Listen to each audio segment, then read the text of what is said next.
What is going on here, in your opinion, behind the scenes that would cause him to make such a move? And is he serious about this? Because we know he flip-flops a lot. Is this just something he'll say today and forget about tomorrow? What are your thoughts? I don't think he's going to forget about it. I mean, at this point, I think his success in negotiating with tariffs is blinding him to the geopolitical issues here. And I mean, to put it bluntly, I mean, I think he's being played as a fool now. The same way as the West played Putin for a fool. You know, they signed the Minsk agreement and all this other nonsense. You know, and then you had Merkel actually come out and said, well, we never intended to honor it, just to allow Ukraine to build an army. Then there was another peace deal, and Putin was signing that, and Boris Johnson hopped on the plane, you know, went to oh, you can't sign that. So, I mean, I don't know. Trump is who the hell's got his ear if it's Lindsey Graham, who I think should be in prison personally, but, you know, telling Putin you got 10 days to sign a peace deal. This is the guy that signed a peace deal to begin with. And then a second one. You know, if I'm him, I'm not signing anything. All right? I personally would give them 30 days, maybe now 10. Remove Zelensky, let the Ukrainian people vote for themselves. They're not in charge of their own country. You know, I've spoke to Ukrainians and they have a valid question. Are they allowed to have peace without permission from London, Paris, you know, Berlin, and Washington? If it doesn't meet their criteria, you know, forget it. You know, they're just pawns. You know, and in all honesty, I have heard, even mentioned, unbelievably, but, oh, what the hell, they were all communists anyhow. I mean, there's no respect for these people. The same thing in Romania. You know, they interfered in their elections. Why? Because NATO's building the biggest, you know, air base in Romania to attack Russia. You know, they don't give a shit about the Romanian people. They voted, they did not want to go into war. And the second election, I had some people that were there, and they said even Macron came to make sure they still won. So, look, they did this to start World War II. You had FDR do the same shit. Put all these sanctions, cut off the energy for Japan. They were buying all the energy from the United States. That's why Japan invaded Manchuria, to get energy. All right? And basically what happened was that there was a big Senate investigation on this, because FDR really deliberately created Pearl Harbor to get us into World War II, because Congress kept saying no, no, no. They would not join Europe. And it came out that, you know, the U.S. had broken the code of the Japanese in advance and knew when Pearl Harbor was going to take place. I have on my site, I think it was 2 or 3 days before the Honolulu Tribune, the information was leaked. They put it on the front page. We're going to be attacked that weekend. So all this bullshit. Oh, this is a day that lives in infamy. You know, all this nonsense. He pulled out all the aircraft carriers, the ones he didn't want to lose, and let the others sit there and over 3,000 guys die. For what? For propaganda. All right? This is what the neocons are doing again. And you can look it up. There was a big Senate investigation on this against FDR. And the question was, did he know in advance? And there was plenty of evidence with the breaking of the code, and it was like 9/11. Well, some people had information but didn't share it, or something like that, And the conclusion was, well, we're not entirely sure FDR personally knew in advance. They're not going to come out and tell the truth. It's just not going to happen. And so, Trump, I think, I guess he's listening to Lindsey Graham, and who's behind him is probably John Bolton, and the rest of them, and Bill Kristol, and you name them, all the neocons. They just want war. They don't care about the people. They don't care about the country. Nothing. Only their objective. And that's all they ever look at.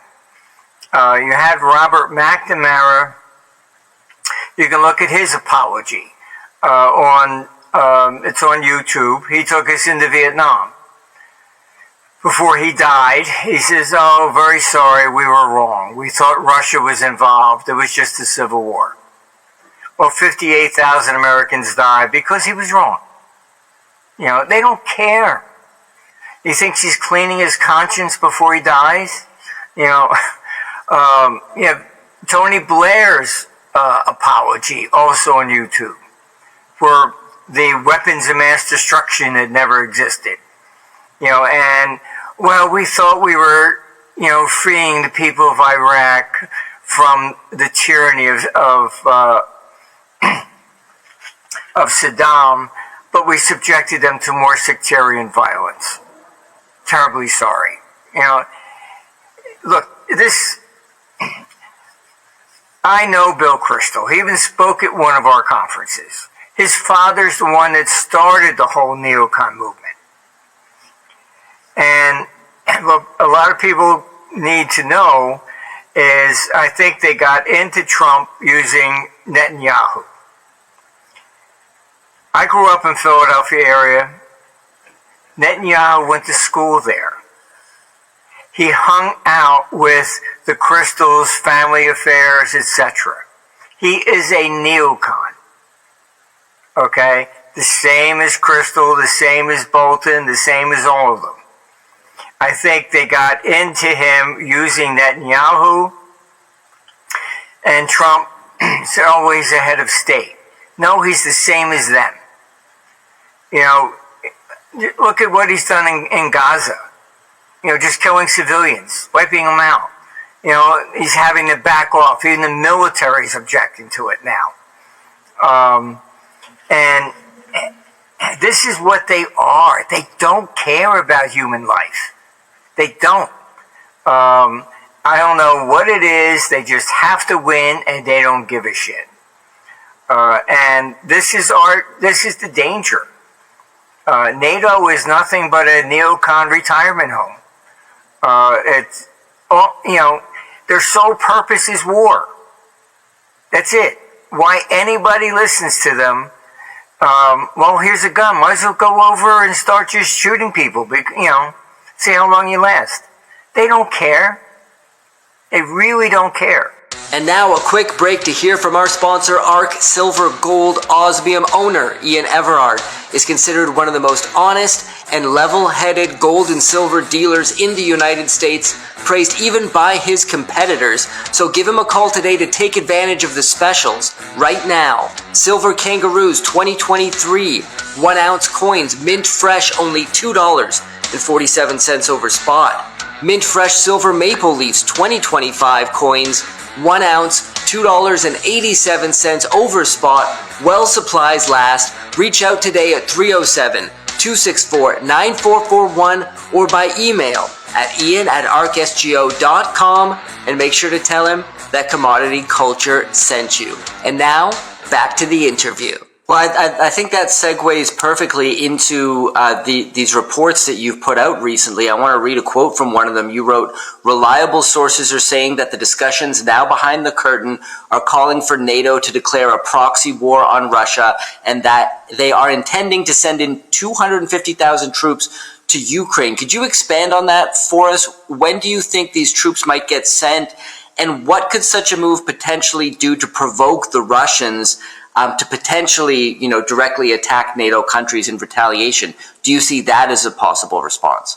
Putin is probably the most responsible and intelligent person sitting at the table. I know all the propaganda is against Putin, but step back and be objective. All right, he has laid down so many red lines. Give long-term missiles to shoot, that's it. They do. Invade Russia, they did. He has laid so many red lines, and they cross each one, trying to get him to attack anything in NATO so they can claim that he is the aggressor. All right. This is why Zelensky tried to assassinate him several weeks ago. All right. Why? You remove Putin, this does not end the war. It's going to make it worse. You're going to get somebody like Medvedev. What was he saying? We should attack now before the 50 days is up. They want somebody not like Putin who's responsible and knows where this is going to lead. They want someone who's going to respond emotionally. Oh, you invaded Kursk? That's it. Push the button. I mean, this is what they want. So they can claim to historians, oh, they started it, not us. It's always the bullshit that they come up with. And so you're looking at, Trump with his tariffs, it's the same thing I see as what they did to Japan. They also froze all the assets in Japan and confiscated all Japanese money in the United States. Haven't they done that to Russia? Oh, you knew Putin? Oh, you had a drink with him once? You lost everything. This is, and the neocons have done a good job on really screwing Europe. World War II, Sweden was neutral. So was Switzerland. Okay? Switzerland confiscated, at least $8 billion of Russians? This is what we want you to do? Sweden gave up neutrality, join NATO. So what I've been hearing is that Russia, they know that Russia's going to win. This is kind of like Cuba trying to invade the United States. Let's get real here. There isn't a prayer in hell that Ukraine can defeat Russia. Come on. You had somebody like Medvedev in charge instead of Putin, Kiev will be gone by now. And Zelensky, I can tell you, I spoke to Ukrainian military. They were told just to go to the border. They had no idea they were going to invade the Kursk region. That order came from MI6. All right. People that I speak to, they basically say if Zelensky was on fire, they wouldn't urinate on him until he was dead. After there was the attempted assassination of him in May of last year, who were his bodyguards? Americans and Brits. He doesn't trust Ukrainians. All right? I don't blame him. I don't see how this guy could possibly step down from power and remain in Ukraine. I don't know where he's going to go. I hope the hell he doesn't come to Miami.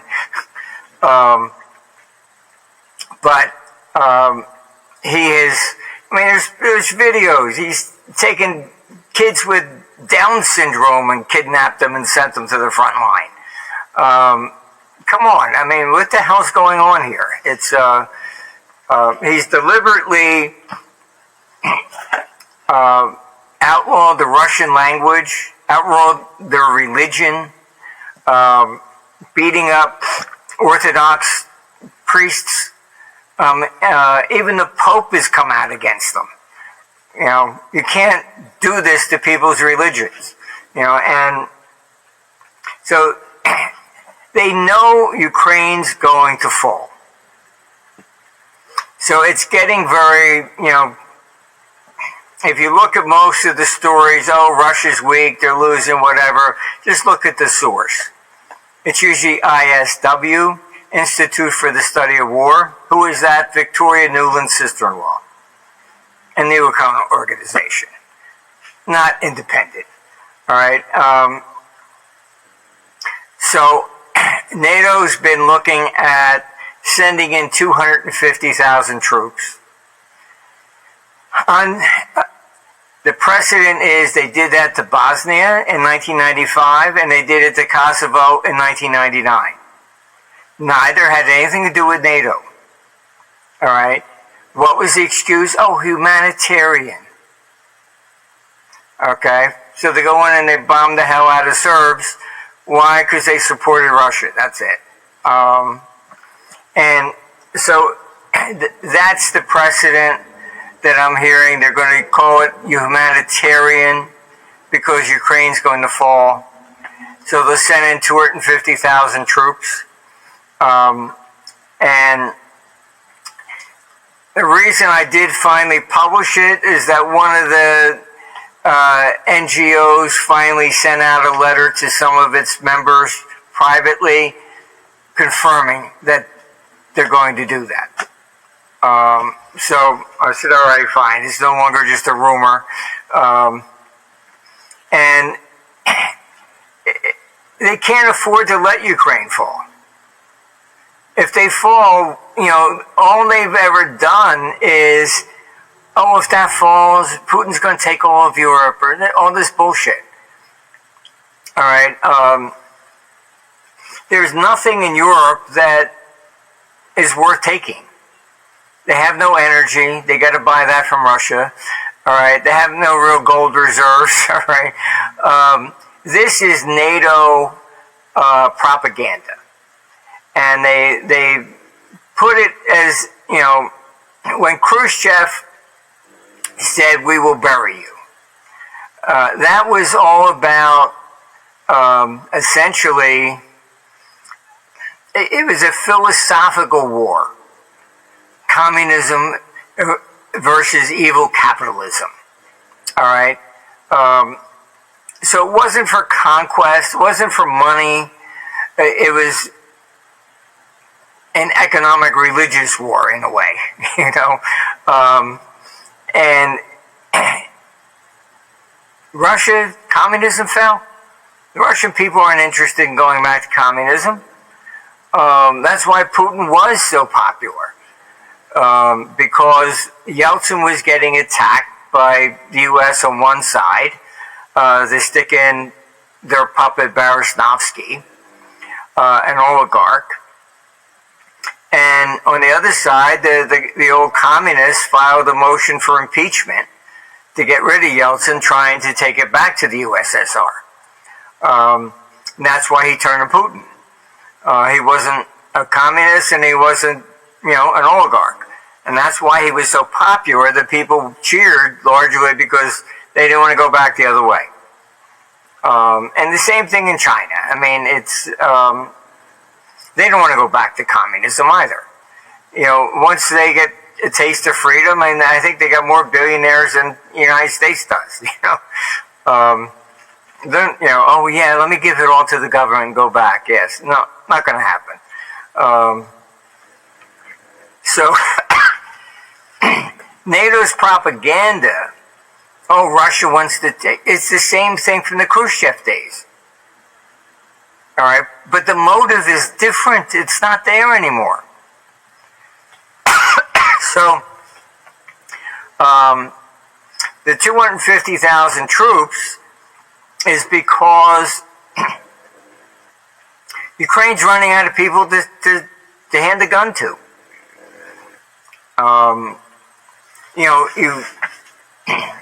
They know they're about to fall. That's why Zelensky was repealing the corruption laws. Let's stuff as much money in our pockets, get ready to leave. That's basically what he was really doing. Even the U.S. came out and said, "Hey, you shouldn't be doing this. This doesn't look proper." Because the rats are just ready to jump ship. So NATO sources are basically saying they intend to send in 250,000. Call them peacekeepers, call them humanitarian, whatever nice word you want to attach to it. And I mean, look, Europe just wants war, and they're listening to these neocons. Czechoslovakia, it's split. Czech Republic, Slovakia, ethnically. Yugoslavia, split up, divided ethnically. That was the solution, the Minsk agreement for Ukraine. This is what the West did not want, because they want the war. And I think the biggest example of that was Boris Johnson hopping on the plane. No, you're not allowed to sign that. And I even made the front pages of the Ukrainian press. And that's when I started hearing, are we even allowed to have peace? And what do you think Putin's response would be to 250,000 NATO troops entering Ukraine? Because as you mentioned, a lot of red lines have already been crossed. I believe there's a lot of people in Russia who are kind of critical of Putin for not, stepping up to the plate and actually engaging in any sort of counterattacks when all of these red lines are crossed. This would seem to be potentially the final red line. Would this finally be the straw that makes Putin say, okay, now we have to go on the offensive in a much more serious way and perhaps engage in a war with NATO? How would that all play out? I think if he doesn't, he will be replaced by November.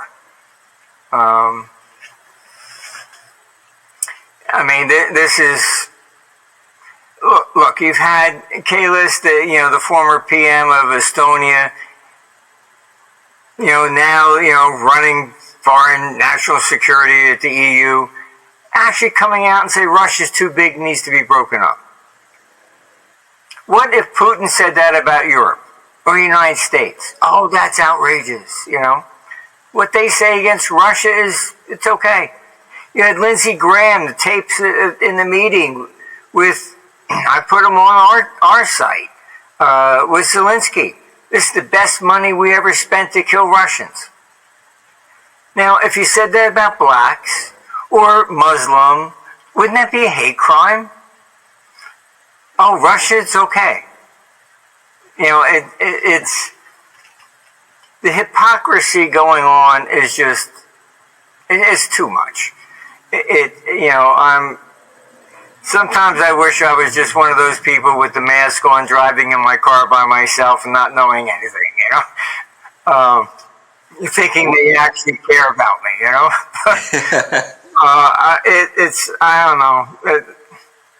I never wanted to go down this far down the rabbit hole, Yeah. Well, speaking of going down the rabbit hole, your Socrates computer program is showing that from August and particularly into September, things could really heat up on the war front. Now, we've already seen a skirmish breakout between Thailand and Cambodia. I think 30-something people dead.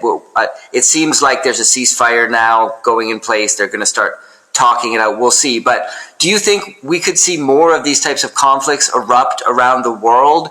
Or do you think most of the action is going to be focused on Russia, Ukraine, potentially the Middle East, the conflicts that are currently already ongoing?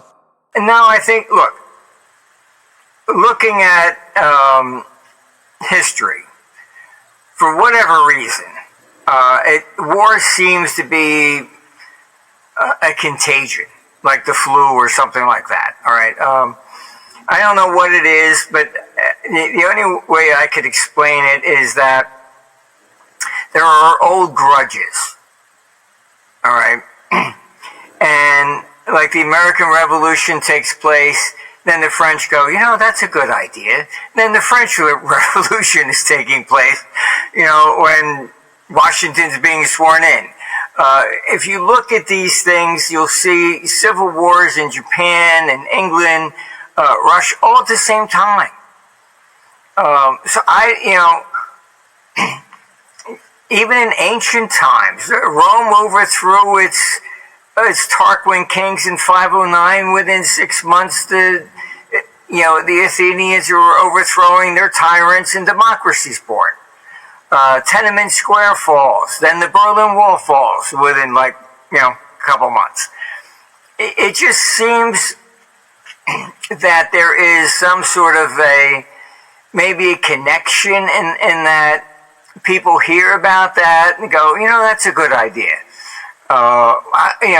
That's all I can explain. They're not connected in the sense of a geopolitical issue. The issues are different wherever you look at. But it's just maybe settling old grudges or something. We handed a handful of jets to Greece and it made the front pages. They actually said, now we can do a sneak attack on Turkey. They're two NATO countries. But, the bad blood there goes back to Alexander the Great. So it's Ukraine is this similar thing. I mean, we had two employees there. The one from Kiev, we had a conference in Athens.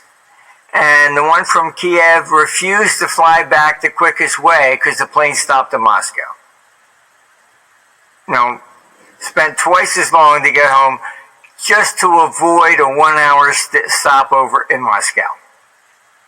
And I said, but I even tried to explain. I said, do you realize it wasn't the Russians that starved you? Oh, yes, it was. I said, no, it wasn't. All right? The guy whose name was Kaganovich. I hate to tell you, but he was born in Kiev. He happened to be Stalin's right-hand man. All right? Most scholars actually believe, because he was Jewish, they think that he was maybe advising Stalin to take the food from Ukraine because they had killed Jews before. So was it payback? Why steal all the food from Ukraine? And he was in charge of it, and he was from Kiev. So look, you're getting into motives and thinking processes and stuff like that, but it wasn't a Russian per se. Even Stalin was from Georgia. So I've heard the debates in Moscow. Who's really Russian? The same thing happened in the Roman Empire. Suddenly, basically you had emperors coming not from Italy. Philip the First around 235. They call him Philip the First from, the Arab. It came from Syria.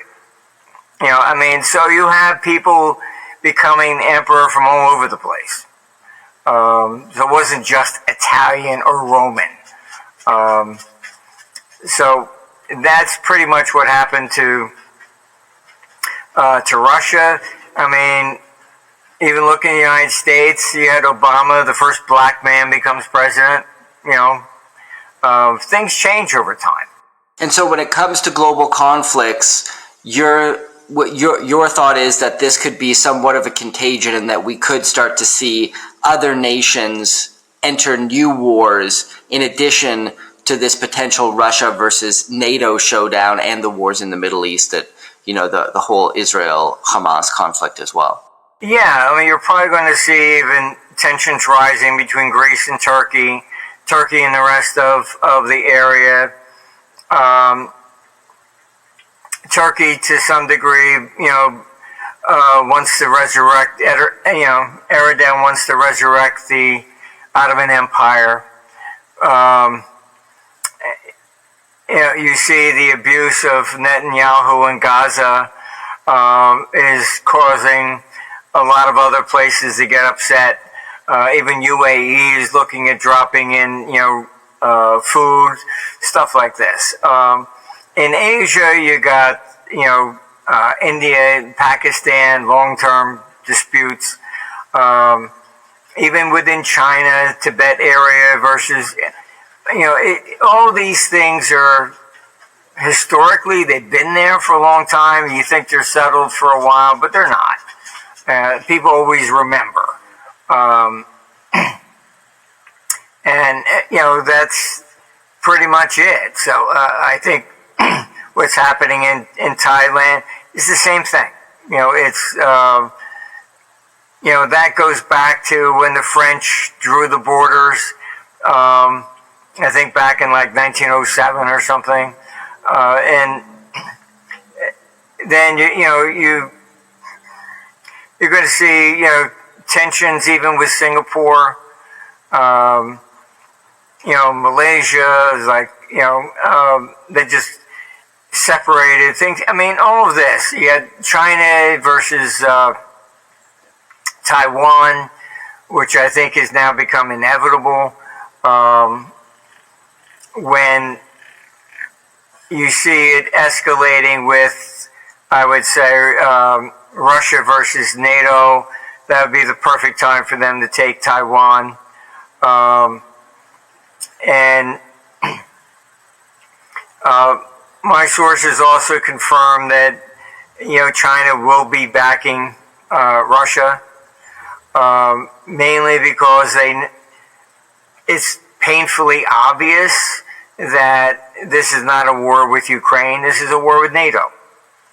You had Boris Johnson actually come out, made the front pages of Norwegian press. Britain, we are in a proxy war with Russia.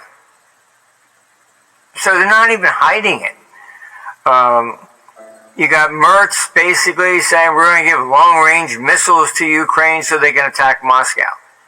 So, let's see. They sunk the Lusitania because it was sending arms to Britain. If Ukraine was in war with Germany and Russia gave them long-term missiles to level, basically Berlin, what would you do? It's just, I had hoped that when Trump was elected, we were at least trying to defeat the war cycle, but the computer's always been right. I'm the one that's wrong. I mean, maybe the difference is that had Camilla won, we'd be in World War III already.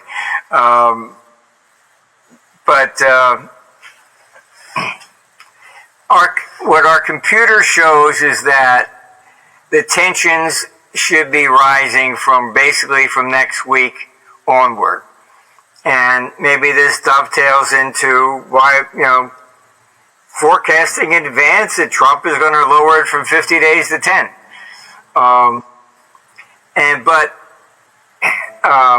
What's even worse is that our computer has a what we call a panic cycle on a yearly level in war, international war, and that's at 2026. I mean, these are not common things for the computer to put out. And so I think being that you're going to see more of a contagion, and then war is just going to be escalating pretty much everywhere, really.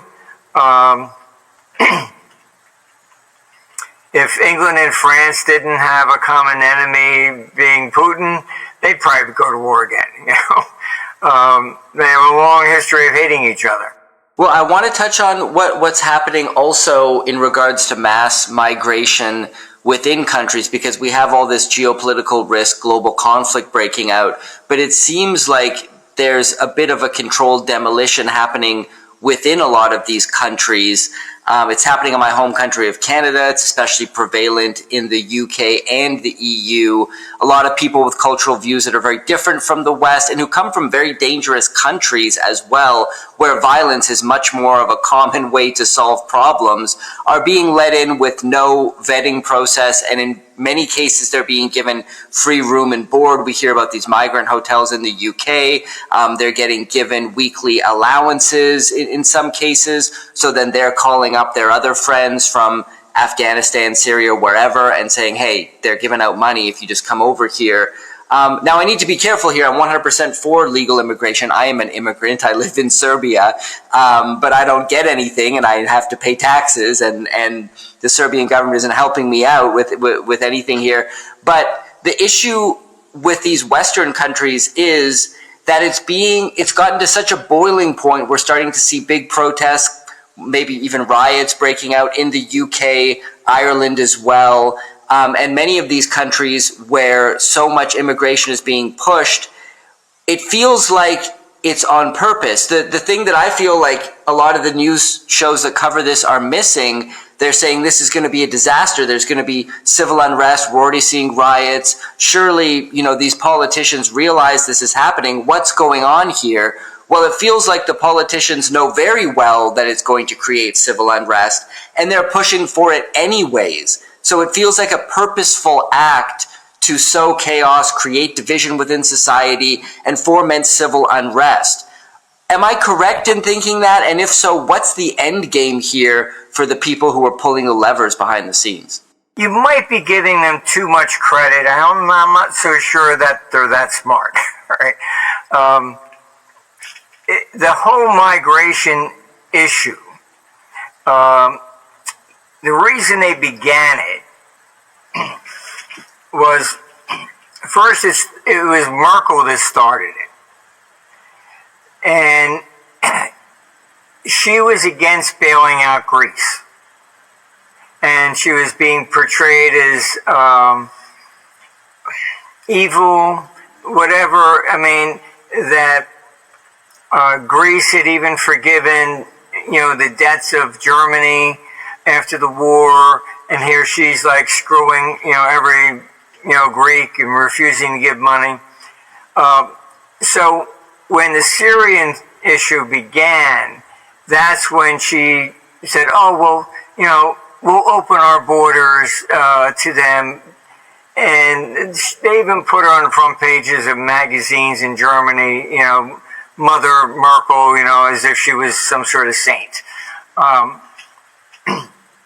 Then it migrated from just protecting her reputation, showing that Europe was completely a joke, where one leader can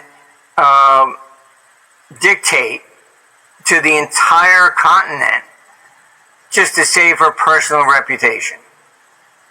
And nobody got to vote on this. And then the rest of them were looking at it. It then migrated to, well, we need these people because the birth rate is going down. And if we don't have an increasing population, all the pension funds will fail. So that was the next excuse. I don't think they realized that they were taking in people from the Middle East with completely different cultures. That the difference, I think, was that you're looking at really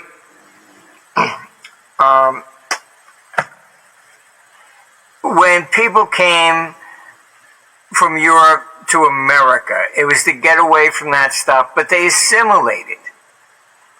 As you know, when they were forming the euro, they came to me, and I warned them, and they weren't consolidating the debt. I said the euro is never going to compete with the dollar without a consolidation. All right, but I also warned them about trying to alter cultures and things of this nature.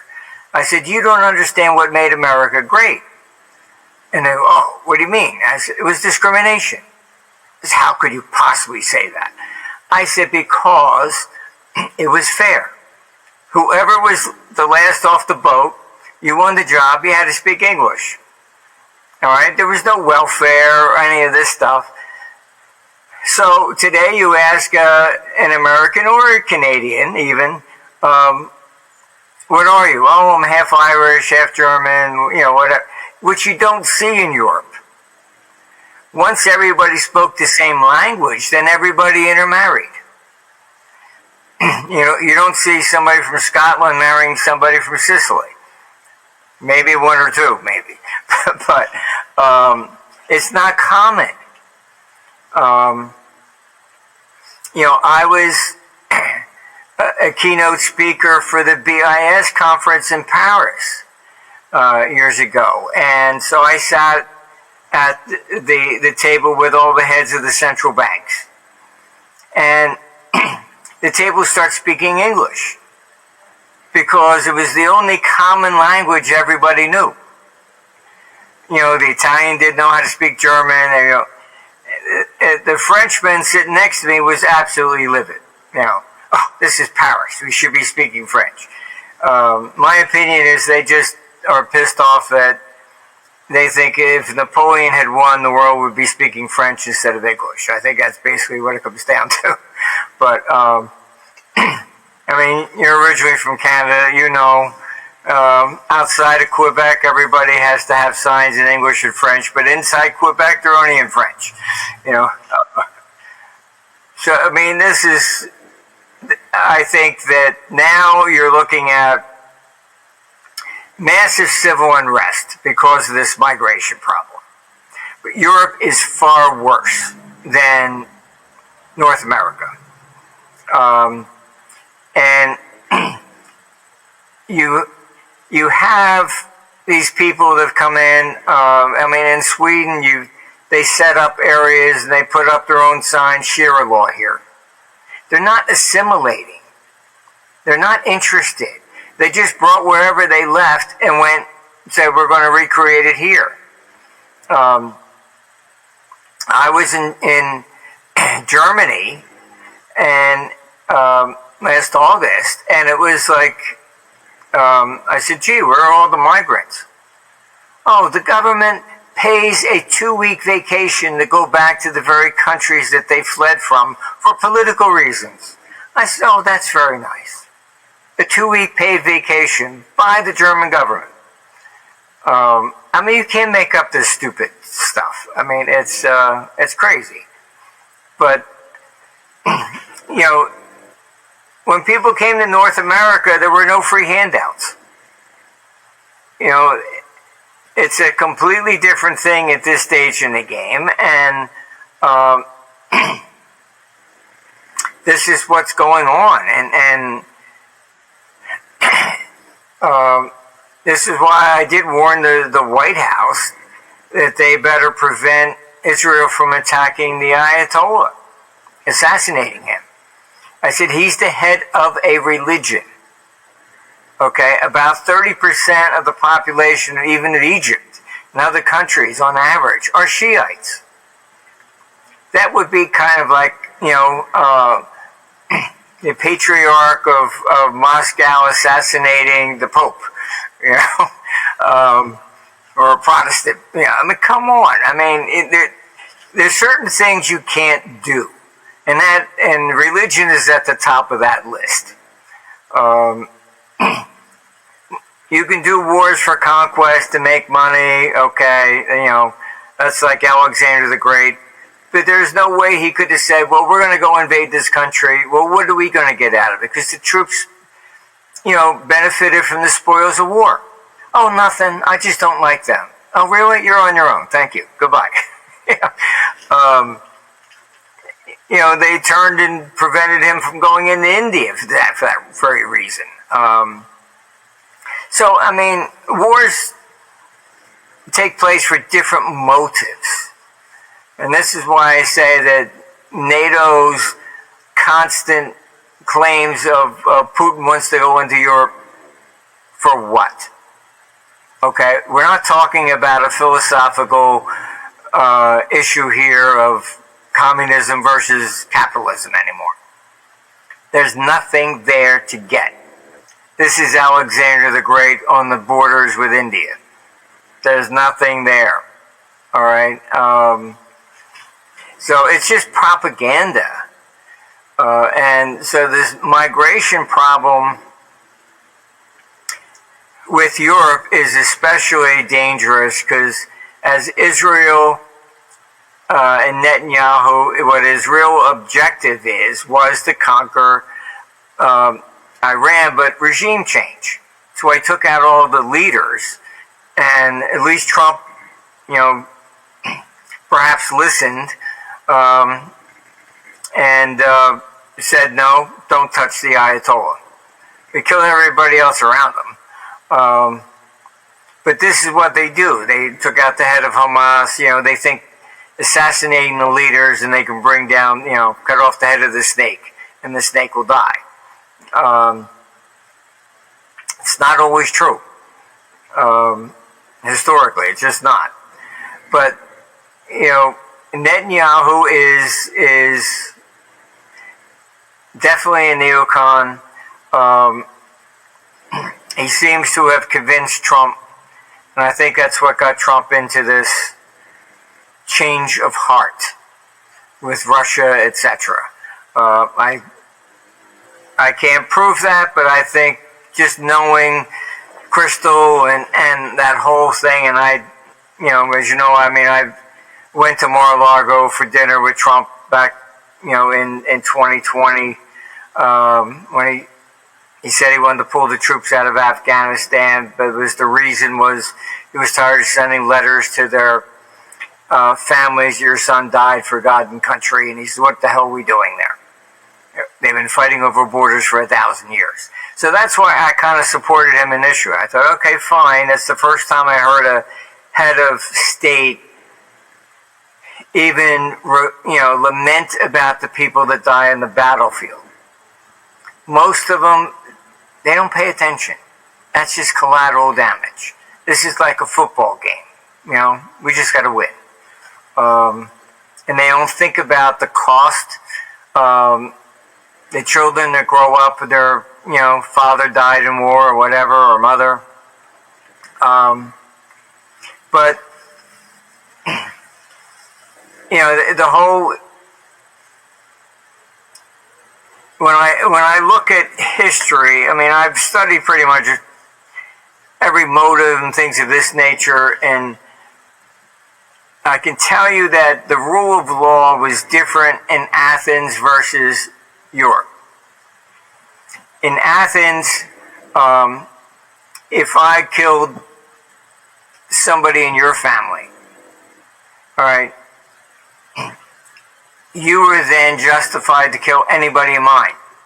Even if I committed the crime and you couldn't get to me, you could kill somebody else inside my family. It was more like Hatfield's McCoy type thing, all right? The only crime against the state that you'd be put on trial for, like Socrates, was a crime against the state itself or the gods. But murder, private disputes were not actionable. The family had to prosecute somebody. All right. That didn't really take place in Western society until after Magna Carta. Then the king would basically impose fines. They were called amercements. And, it was said that there had hardly been a man in England that hadn't been immersed at least 2 or 3 times a year. So the Magna Carta was a revolution in the sense demanding trial by jury. So the king was no longer allowed to determine what the fine was. The jury was. So that's when the king changed the law. So now if you and I just had a fist fight, that disturbed his peace. So he then gets to charge us. Okay, so if I killed you, I'm now charged with murder, all on this theory of we have disturbed the king's peace. Okay, so the problem you have is that Athenian law has dominated the Balkans. So like the Russian mafia will routinely say the worst one in the country are the Armenians. Why? Because basically an Italian mafia, if you were in there and that you did something, they'd kill you and send flowers to your wife. Okay, but an Armenian, they're going to kill you, your wife, the kids, and the dog. Because of that retribution that goes back to what I'm talking about. Anybody in your family then has a right to retaliate against them. So the solution was take them all out. So that's why they consider Armenian mafia the worst. So these are cultural differences from regions that have affected history. And with this migration thing, you're allowing people in that have completely different cultures. In Germany, I think it has come out that there were 1,000 girls that were actually raped on New Year's Eve a couple years ago. And the government, to hide what happened, they told the police, don't use the word rape, call it assault. So I'm not sure that these politicians with the migration stuff know what they have done. But they're not going to admit what's happened. Then they have to admit that they were wrong. Yeah. And I want to end on discussing the neocons once more, because one thing that you have been harping on is that we need to throw these people out of power if we ever hope to see a real lasting peace. But I'm wondering, how is that possible, particularly when most people in the West seem content to sleepwalk into their own cultural and economic demise? I mean, most people don't pay attention to any of this stuff and don't even know what the word neocon means, and would probably call you a conspiracy theorist just for, speaking about it. So when your average citizen has this mindset in the West, how do we get these people out of power? I think, honestly, if we look at history as a guide, it's not going to happen until you get into war. Then they'll get off their ass and go, what the hell is going on? Like a direct war, as in like America actually being attacked, yeah. Or something like that, yeah. Yeah, I'm not, it's something is going to have to happen. I will say this, I was speaking to someone very high up and close to Trump, maybe a couple months ago. And I thought they would think I was, just kind of out there. I said, look, NATO's going to create a false flag to invoke Article 5 to get us into war. We should get the hell out of NATO. Pretty provocative statement, I thought. The response was, yes, we know you're right. Really? Okay. So maybe the average person may think some of this stuff is conspiracy theory. They know it's real. And my question is, look, you take the Biden administration. You had Anthony Blinken, Secretary of State. Then you had Victoria Nuland handing out sandwiches on Maidan, all right? And then you had Garland, who started all the charges to try and prevent Trump from winning. All three, in the Biden administration, all three claimed their families were from the Ukraine region. All three claimed their families had been persecuted by Russians. So, all three are neocons. Bill Kristol, neocon. I had arguments with him in the 90s. He was telling me if we take out Saddam Hussein, Assad out of Syria, and Gaddafi, will bring peace to the Middle East. It was to protect Israel. I said, have you ever been there? It's tribal. They don't see themselves as Iraqis and Syrians and stuff. They see themselves as Sunni, Shiite, Kurd. We drew the damn borders when we carved up the Ottoman Empire, not them. So, this is reality. I just think that these people have usurped American foreign policy. And they're not all Jewish. I mean, you got like Lindsey Graham and John McCain. So it's a mix. But you can look at the video on my site. They took it down off of I think YouTube, but I've got the video of John McCain on stage in Maidan in Ukraine. This is about you. This is for peace. Overthrow your government for peace. Really? They overthrow their government. America's with you. Victoria Nuland sticks in an interim government and instructs them to start the civil war against the Donbass. Unelected. It's... I met McCain. I honestly, after shaking hands, I felt like I needed a shower.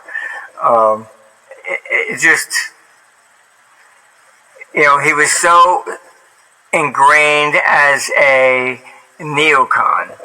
When he died, he didn't even want, he said he didn't want Trump speaking at his funeral. Even hating him in death. I don't know, but look, I think this is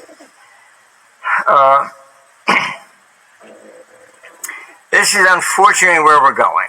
The only way to get rid of this, and I don't think we can stop it, the computer's just never been wrong. I wish it was. These are not my opinions. I just got to report what the hell it says. It's done an unbelievable job. I stood up in 2011, said, look, the war cycle turns up in 2014. It's all on tape. 2013, you can Google it. I even put it on the blog. I said that basically Ukraine is the country to watch. It picked Ukraine. It hasn't missed a beat. As I've said before, when I learned we got called in by the central bank in Lebanon back in the 80s to create a model in the Lebanese pound. And they had the data back to the mid-1800s. We put it in and it came out and it said their country was going to fall apart in 8 days. I thought there was something wrong with the data. I called them. I said, hey, listen, something's got to be wrong here. And they very calmly said, well, what currency does it recommend? I said, well, the Swiss franc. Obviously, they already saw the money moving. So they were coming to me for the timing, not for the forecast. And then I found the same thing. We had a client in Saudi Arabia that calls me and says, hey, Iraq's going to start attacking Gulf in the ship, the ships in the Gulf tomorrow. He was one of the biggest shippers. What do you think gold's going to do? So you tell me a war's going to start tomorrow? Yeah. With Russia, London Financial Times report. We did a conference in June of '98, and they put it on the front page. Armstrong says Russia's going to collapse in about 30 days. That was the long-term capital management crisis, the whole 9 yards there. Russia defaults.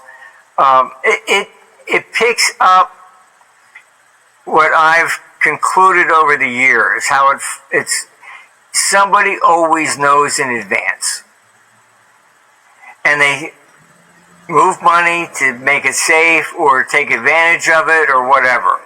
The defense stocks started rising the week before October 7th, attack by Hamas in Israel. Somebody knew. All right. This just, it's the way it is. The SEC used our stuff on 9/11, looking at who bought puts on the airlines a few days before. This is, somebody just always knows. And the computer can't tell me you're doing it versus somebody else. It just says this is what's happening. So the tensions are going to rise, but this is global. And we are seeing it like, we're talking about Iran and Pakistan, Thailand and, Cambodia. I mean, that goes back to like 1907. It's wherever these old grudges are, they seem to be percolating up again. And correlating all of that, what I would say is, because the computer is absolutely monitoring everything, climate, economics, wars, you name it, there is definitely a correlation that I would say war does not take place when everybody's fat and happy. When the economy starts to turn down, then that's when you find war. And Europe's problem is that the economy is turning down rather hard. The stupid, COVID, then the climate change, and then the sanctions on Russia, Germany, 25% of the EU economy is shrinking in size. So, not talking about recession, we're talking about the number of possible jobs are declining. That and Japan, those two countries are actually shrinking. They're the only ones in the country that are shrinking. All right, and so there isn't a prayer in hell that the EU can avoid a sharp recession into 2028. And the faults in its structure, if they don't do something with Russia, then the people are going to be storming the parliaments with pitchforks. I mean, I do, interviews from Netherlands to Palermo. And I would say 3 years ago, when I would say, look, the EU will eventually break up, really? Now when I do interviews, it's like, when? We've had enough. So I can see from the questions that I get, things are changing. I mean, AfD, they're a bunch of Nazis, they should be outlawed. Now they're number one party. Shifting in Portugal, shifting in Poland, Nigel Farage's Reform Party is now, number one over Tories. So they can try to claim that they can control society, but they cannot. That's the whole problem in economics. It was Marx that started it. The government has the power, and we can eliminate, personal wealth and create the land of utopia. Well, that didn't work. Keynes like, okay, fine, we can raise interest rates, lower interest rates, and steer the economy and prevent recessions. That didn't work. You can't do that. There's too many variables in this, and government is not that smart. I can tell you that, I've been called into just about every foreign exchange crisis since the 70s. And I get tired of it because largely it's the same thing over and over again. And this is my conclusion. Personally, maybe your parents told you don't stick your finger in the flame of a candle. It's going to hurt. You still did it. Oh, okay, fine. It really does hurt. I'm not going to do that again. Government's incapable of learning from past mistakes. They change governments, and And every new administration that comes in, we're going to change this and make it our way. And I've seen so many financial crises, and somebody comes up, oh, this is our solution. Oh, that sounds good. Never are they ever asked, has anybody tried this? Did it work? Never. 87 crash, we became, famous on that. I was called in, I wrote to Reagan, and I said, if you lower the dollar by 40% when they were creating G5, that's going to cause a crash within a couple of years. Oh, why? Because you sold a third of the national debt to Japan, and now you're going to say you're going to devalue it by 40%? They're going to sell. Huh? They don't understand international finance. So when 87 crash comes, I get called into that. I didn't want to go. I said, this is just a dog and pony show. It's ridiculous. They called a friend of mine, and he said, Marty, if you don't go, they're going to come take our computers. Because they were claiming it was, computer trading that caused it. And you can read the Brady Commission report. At the very end, I got them not to do anything to our computers, but at the very end, the best I could get out of it, it says, we think foreign exchange had something to do with it. That's it. They're never going to blame government. Never. 97, I've got it on our site. I wrote to Rubin, Secretary of the Treasury, came from Goldman Sachs. He was out there doing the same shit, trying to talk the dollar down for trade so we can reduce the trade deficit. I wrote him a letter. I said, hey, listen, I got called in on the 87 crash. It didn't work, and you're going to cause the same problem. I get a response, oh, well, we're not going to really do that. What happens? Within a couple months, the 1997 Asian currency crisis starts. I was called in by Switzerland. They had the peg. Met with them. I said, listen, the peg's going to break. And no, we think we can hold it. Really. I said, history's on my side. No country's ever been able to do this. I left. I tried warning them. Peg breaks. Everybody's losing a shitload of money. My conclusion is it's always the same thing over and over and over again. And